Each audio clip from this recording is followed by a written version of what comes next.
In this video, we're going to be breaking down 5 MLB games happening on June 27, 2026, and providing you with a side pick and a total pick for every matchup. 10 free MLB picks in total. As usual, stick around until the end because you won't want to miss out on anything.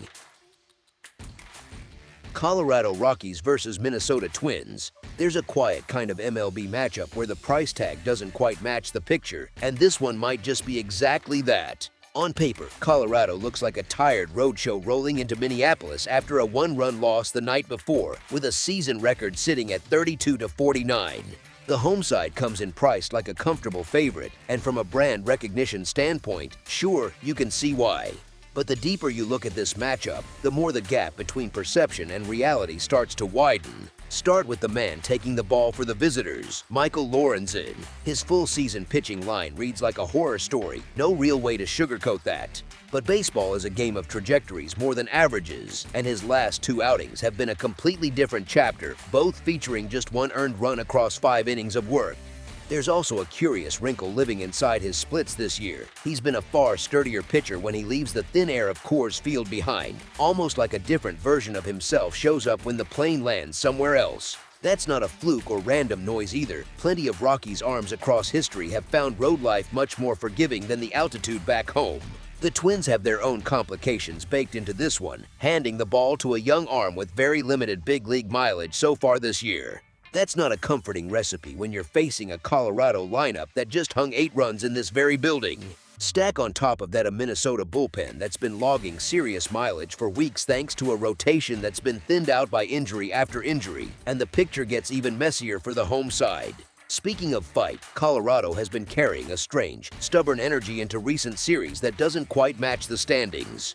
Their last homestand wrapped with a 4-2 record and included a late comeback from 3 runs down against Boston, the kind of game that pulled a quote out of manager Warren Schaefer about his guys just never quitting. Last night's result in this same ballpark wasn't a team folding either, it was a 1-run finish that came down to the final at bat. Minnesota at home isn't some kind of stronghold either, sitting barely below .500 at Target Field this season. When a sub.500 ball club is asking bettors to lay this much juice, the margin for error gets paper thin. Honestly, the Rockies have been a reasonable return when their veteran starter takes the hill this year, and that pattern has held even through some of his rougher nights. The recipe just feels off for Minnesota tonight: a thinned pitching staff, a generous price, an opponent that just dropped 8 runs on their better stuff a day ago, and a road version of their starter who's been quietly finding his rhythm. Value tends to live in the gap between price and reality, and this looks like one of those spots. As our first pick for this matchup, the Colorado Rockies money line is our full game side pick. The run total picture for tonight tells its own story, and frankly, it's a louder one than the side conversation. A summer evening in Minneapolis hovering in the mid-70s, a light breeze drifting through Target Field, and the kind of muggy air that doesn't drag fly balls back into the gap. Conditions like that don't read like a low-scoring grind. They read like a hitter's playground just waiting for someone to take advantage of it. The pitching matchup amplifies that backdrop in a serious way. One starter has never logged more than 68 pitches in a single outing at any level of his career this season, which means the bullpen door is going to swing open well before the back third of this game. The other starter has been giving up traffic at a rate that pushes his base runner numbers far above where you'd want them, a recipe for innings that don't end cleanly and at-bats that linger longer than they should. Put those 2 profiles together and you get a game where walks, soft singles, and well-timed extra base hits keep showing up across the box score. The bullpen depth question leans heavily in one direction tonight too. Minnesota's relief corps has been carrying the slack for a battered rotation for what feels like a month straight now, with multiple key starting arms watching from the dugout in street clothes. Cumulative workload usually catches up to relievers when they're asked to bridge middle innings repeatedly, and this is exactly one of those nights where they're being asked to do that kind of heavy lifting. Recent history between these two adds another layer worth chewing on. Friday's matchup between these same dugouts went to 17 combined runs, with both lineups slugging their way to a 1-run finish that didn't catch its breath until the last out. That wasn't a one-off either. The Twins as a club have leaned toward the higher run column at roughly a 6 out of 10 clip this season, a number that sits well above the league norm for over rates. You stack the warm, muggy air, the bullpen-heavy script on one side of the matchup, the contact-prone starter on the other, and the two lineups that just combined for a slugfest the night before, and the whole picture really starts to tilt. This feels like the kind of evening where runs find their way across the plate rather than getting stranded along the way. As our second pick for this matchup, over the projected total is our full game total pick. Quick commercial break. You know the deal. If you want to get our exclusive best sport picks to take things to the next level, then check out our Patreon in the link down below where we offer our best single picks, parlay picks, and much more. Go check it out. Commercial break over. Now back to the game. Miami Marlins versus St. Louis Cardinals. Something feels off about how the books are framing this one. You've got a team sitting at home in St. Louis, sending out a pitcher in genuinely solid form against a visiting club that just touched down riding the best calendar month in all of baseball. And yet the money line barely moves the needle either way. That tells you almost everything you need to know about how the Sharps see this thing. Honestly, Miami's June has been one of those stretches where the whole roster just clicked into gear at the same time. 16-5 through the month, with the kind of grinding contact offense that turns life into a real headache for any pitcher who doesn't miss bats. Otto Lopez has become the type of problem that opposing coaches lose sleep figuring out, leading the entire sport in batting average and dragging the rest of the lineup along for the ride. The Cardinals, on the flip side, walked into this series with the wind already out of their sails. They had dropped 5 of their last 7 before the weather wiped out their week, and then Friday night happened. Miami quietly slipped out of Busch with a 4-0 win in the opener, taking the upper hand before the weekend even properly started. Pallante has been a genuine feel-good story in this rotation, no question about it. He reinvented his arsenal over the offseason, strung together a strong June, and earned every bit of his record the long way. But here's the thing, he wins by inducing weak contact, not by blowing anybody away. His strikeout rate lives in the lower tier among rotation regulars, which is fine when the soft contact actually stays soft. That happens to be the exact look the visitors want to see right now, a contact-leaning arm staring down a lineup swinging the hottest bat in the league.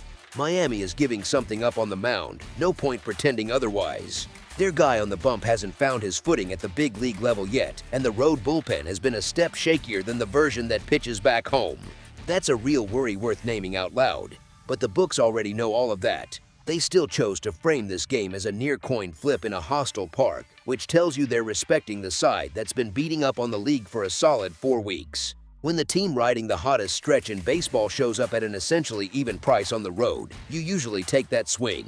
As our first pick for this matchup, the Miami Marlins money line is our full game side pick. Flip the screen for a second and look at the actual run environment cooking up. Saturday in St. Louis is shaping up like a textbook summer ball night. Mid-80s at first pitch, a soft breeze, the kind of evening where the air carries and pitchers start sweating bullets by the third. Pallante's makeover has been real, but it's worth saying plainly. His whole identity lives on weak contact and ground balls, not on whiffs. When that approach is humming, it looks beautiful, almost surgical. When it isn't, it gets loud in a hurry because every barrel that slips through the infield turns into a gap shot waiting to happen. The visiting lineup has been ranking near the top of the league in contact rate during this run, so you're pairing a contact arm with a contact offense, which usually means baseballs in play, runners moving, and crooked numbers showing up on the board. On the other side, the road starter is still searching for his rhythm with the big club this year. His big league numbers paint the picture pretty clearly, the WHIP especially, which translates to traffic, deep counts, and long innings that wear a defense down. The Cardinals don't chase strikeouts, they grind at bats, and their left-handed bats absolutely love a right-hander who lives close to the zone. Burleson alone has been on a heater, riding an on-base streak that stretches deep into the 20s, and the rest of that order does plenty of damage in its own quiet way. Bullpens add another wrinkle worth thinking about. Miami's relief group has been steady at home but a different animal away from Lone Depot Park, with a road earned run average that has climbed well past the comfort line. St. Louis has had its own wobbles in middle relief once the starter exits. Once both rotations are done for the night, the managers will be reaching into pens that haven't exactly been airtight under pressure. Fair play to the other side of this argument too. Busch has historically played as a slight pitcher's park, and Cardinals' home games have leaned a touch lower than league average this year, so that's the counter you can't dismiss out of hand. But Miami's road games have trended toward scoring heavy results throughout the season, which cuts the opposite direction and matters a lot here since they're the visitor in this story. Stack up the warm weather, two starters who don't profile as shutdown arms in this specific spot, two lineups capable of putting together long rallies, and the math leans noticeably toward a louder scoreboard than the market is currently willing to price in. As our second pick for this matchup, over the projected total is our full game total pick. Los Angeles Dodgers versus San Diego Padres. The number on this Saturday night at Petco has a certain weight to it, the kind of weight that comes from putting one of the most untouchable arms in baseball on the mound against a lineup that has genuinely struggled to scratch out hits all season. Honestly, the version of Yoshinobu Yamamoto we have been watching lately looks less like a starting pitcher and more like a magic act, posting an earned run average in the low ones over his last calendar month and stringing together a run where he retired 45 hitters in a row. That is not a hot streak. That is closer to a problem the other dugout cannot solve, and the Padres happen to be a team that already sits dead last in the National League in average, on-base percentage, slugging, and basically every flavor of offensive number you can think of. Here is the thing, when you put a lineup that is allergic to barreling baseballs against a starter who is basically painting corners in slow motion, the runs do not just disappear, the margin for the home side disappears with them. Then you have the other half of the equation, where the Padres counter with Randy Vasquez, a guy who started the year looking like a quiet breakout candidate but has wobbled badly over his recent stretch, carrying an earned run average north of 5 over his last handful of starts with command that comes and goes like a bad sell signal. Throw in the fact that San Diego just leaned hard on its bullpen the night before, working through a high pitch count game, and the late innings start looking like a place where the visitors can pile on if they get even a small crack of daylight. The season series, by the way, has tilted the visitors' way at 2-1-0, with the most recent meeting earlier this season a 4-0 shutout, and the offense that travels into San Diego right now is the same group leading the league in OPS, slugging, and basically every road-hitting metric that matters. Mookie Betts just hit his 300th career bomb a couple of nights ago. Freddie Freeman is hitting better than a third over his last 10, and Shohei Ohtani is, well, Ohtani. That is a top of the order built to push games out of single-run territory by the 7th inning, especially against a starter who has been giving up traffic in bunches lately. You can squint and find a reason to like the underdog. Sure, Petco plays big, the home crowd shows up, and the Padres just took the opener. But the talent gap, the pitching mismatch, and a bullpen running on fumes paint a picture where the favorite does more than just win. They win by a comfortable enough margin to put this one to bed early. As our first pick for this matchup, the Los Angeles Dodgers to cover the spread as favorites is our full game side pick. Now flip the lens to how many runs actually show up on the scoreboard, and the picture honestly gets even cleaner. Petco Park is one of those venues where home runs go to die. The marine layer rolls in once the sun drops behind the pavilion, and fly balls that would clear the fence in Phoenix or Cincinnati just turn into long, lazy outs for the center fielder. Add in a night start, cool ocean air, and you have the kind of environment that turns gap shots into doubles instead of 3-run swings, which matters a ton when you are trying to figure out how many crooked numbers go on the board. The previous 3 head-to-head meetings between these two earlier in the year all finished with 5 runs or fewer on the board total, which tells you everything about how these staffs match up against these lineups, even before factoring in tonight's arms. Speaking of arms, you have one of the best whips in the entire sport on one side, a guy whose hits per 9 looks like a typo, paired with a Padres starter who, even in his rough patches, has done a decent job keeping the ball in the yard. Vasquez has bumped his fastball velocity up a tick this year and leans on a changeup that hitters keep chasing out of the zone, so even his ugly nights have tended to be more of the walks and traffic variety than the line drive barrage variety. You add that up and the recipe for a slugfest just is not really there.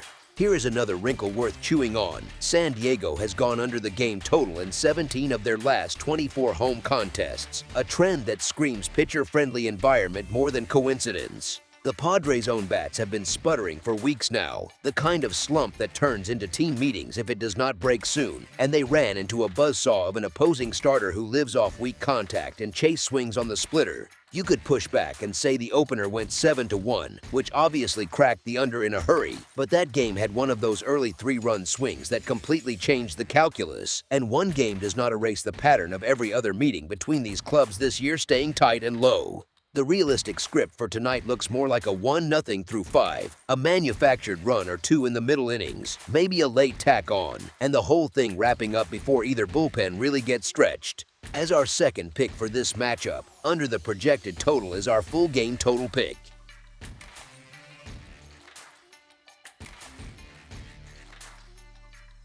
Athletics versus Los Angeles Angels. There's something about this matchup that just feels tilted, and it's not quite the kind of tilt the betting line is admitting yet. The home club is walking into Saturday night carrying the freshest organizational scar imaginable. Their general manager was let go just before the series even started, and that kind of front office quake doesn't exactly steady a clubhouse already running on fumes. The lineup itself is missing its compass too, with Mike Trout sidelined by that nagging right hamstring strain, and an Anaheim offense without Trout is a little like a coffee shop without coffee. The operation keeps moving, but the soul of it is somewhere else entirely. On the mound for the home side is a lefty who, despite a respectable season earned run average, has carried real demons against this particular opponent throughout his career. And the last time he faced this group, his fastball was sitting in the wrong spots and he gave up 5 runs across 6 innings of work, the kind of outing that lingers in a pitcher's head whether he admits it or not. The road club, by contrast, is riding a very different kind of momentum. They took the opener 9-3 behind a 7-run rally that ran through the heart of the order, and that came after a similar 9-run comeback against the Giants earlier in the week. So the Bats are talking again after a quiet stretch. Their travel record hovers right around the break-even mark, which is honestly better than most folks expect from a club still figuring itself out at its temporary home, and Anaheim has historically been a kind backdrop for them.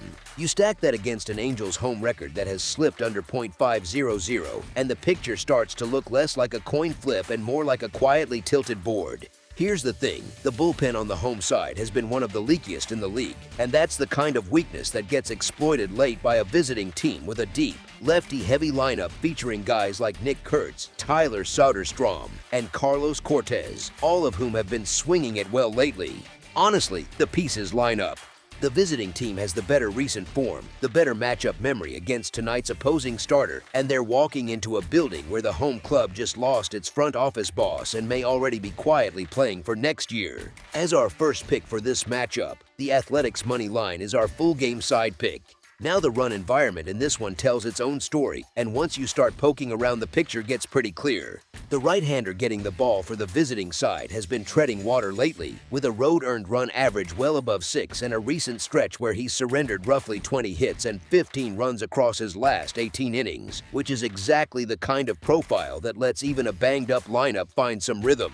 The Halos have a few bats trending upward at the right time. Joe Adell launched a home run just last night and has been on a steady power run all month, with Zach Neto adding his own pop behind him, and Denzer Guzman has been quietly homering against American League West opponents lately. The Anaheim ballpark has been quietly hospitable to offense in night games during this stretch, especially when the marine layer doesn't roll in the way folks expect, and the forecast for tonight reads as benign, mild temperatures sitting in the high 60s with a soft breeze that won't bottle up any baseballs.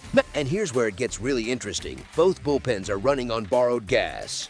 The visiting side just clawed through an emotional comeback win in San Francisco before flying straight to Anaheim, and the home club ground out a 10-inning walk-off against Baltimore earlier in the week, so the high-leverage arms on both staffs have been used and reused. That matters because when starters are shaky and relievers are tired, runs tend to find a way home in the middle innings. The first frame has been alive in this matchup too, with runs hitting the board early in pretty much every recent meeting between these clubs. And once a baseball game gets a pulse in the opening inning, it usually keeps that heartbeat going. Look at the recent head-to-head ledger. The scores have been 5-0, 12-11, 7-0, 9-7, and last night's 9-3, an average that floats comfortably above any conservative posted number, and the variance in this matchup has been screaming for offense more often than not. You add it all together, the suspect arms, the warming bats, the tired relievers, the agreeable weather, and you've got an environment where the baseball wants to keep moving.